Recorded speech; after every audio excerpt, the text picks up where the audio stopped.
নয়ন, তোর যে একটা কাম করে দেওয়া লাগবে বোন। কিরে নয়ন, কানে কি তুলে দিছস নাকি? ডাকি যে শুনোস না? আরে জরুরি কথা কইতাছি তো, জরুরি কথা। জানালা বন্ধ করে দিলে কমু কেন? হাত ছাড়েন আপনি, হাত ছাড়তে কইতাছি। আরে অমনি ছেড়ে দুমু, তুই আগে কথাটা শোন আমার। আগে হাত ছাড়েন আমার। কেন যে তুই এমন করস নয়ন?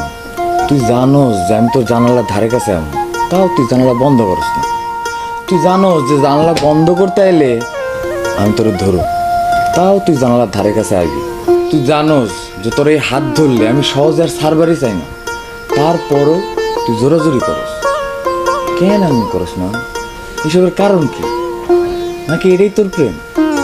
ওই শয়তান, তুই আমার হাত ছাড়বি নাকি ভাবিরে ডাকুম? ও কোথায় তুই এত ভাবিরে ডাকস কেন? ভাবিরে ছাড়া তো দেখি তুই চলবারই পারস না। ভাবিরে ছাড়া চলতে না পারলেও আপনারে ছাড়া ঠিকই চলতে পারি। হাত ছাড়েন কইছি।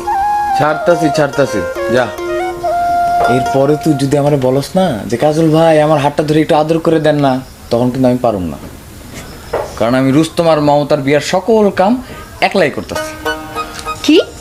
মমতা আর রুস্তুম ভাইয়ের বিয়া? জি। কেমনে? কেমনে এটা পরেও জানতে পারবি। অহন কর, রুস্তম আর মমতার বাসর ঘরটা তুই আর সুধা মিলে সাজাতে পারবি না?